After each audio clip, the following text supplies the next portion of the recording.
Get 3 months of local news for just 99 cents a month. You'll get unlimited access to the news you need to stay engaged and connected to your community. Visit duluthnewstribune.com/subscribe now to get 3 months of local news for only 99 cents a month. Hello Northlanders, it's Monday, October 9th. I'm Wyatt Buckner with your Duluth News Tribune Minute, presented by Minnesota Power Employees Credit Union. The average MPECU member saves over $785 a year in better rates and lower fees. And with MPECU, every ATM is your ATM.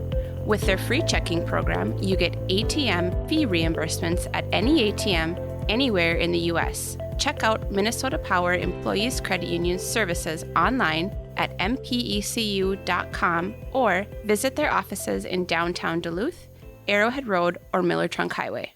Now here's a look at today's headlines.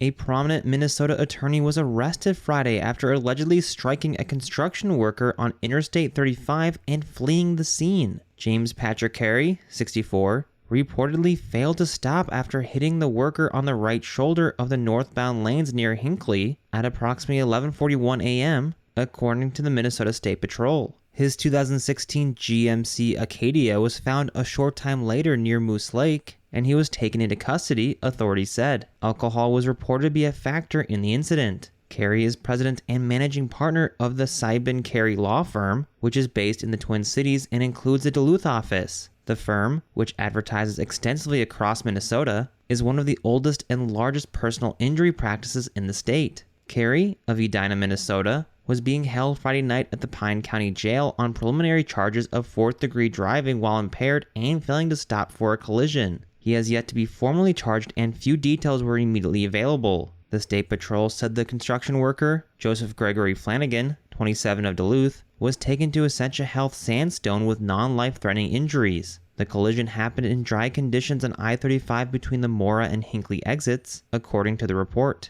Carey, a Biwabik native, is a fourth-generation attorney who has long worked for the family firm, representing clients in wrongful death and personal injury cases related to car crashes, medical malpractice, nursing home negligence, and many other causes. He has been named to the Super Lawyers list since 1998 and was named Attorney of the Year by the Minnesota Lawyer publication in 2011.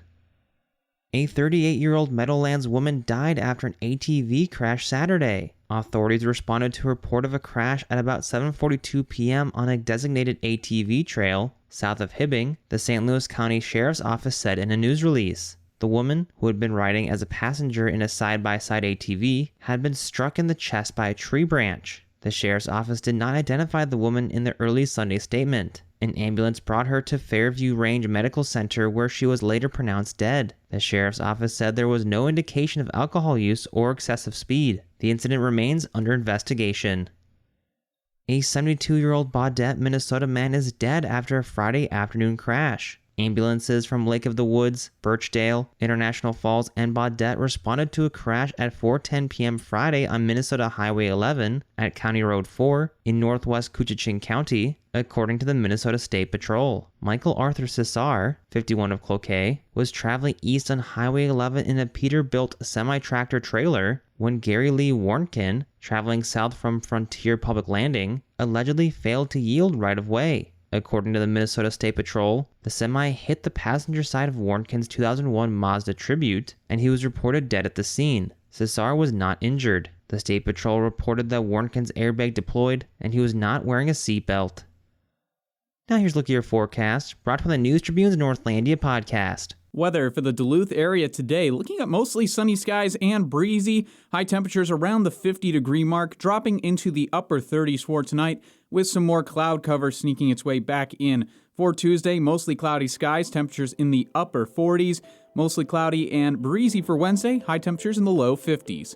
I'm Storm Tracker meteorologist Robert Pointer. Thank you to the Northlandia podcast for their support. The weekly podcast explores curious and unique stories here in the Northland. The upcoming episode looks into some of the unique inventions to come out of Duluth. You can find that episode Tuesday on Apple, Spotify, or wherever you also get this podcast.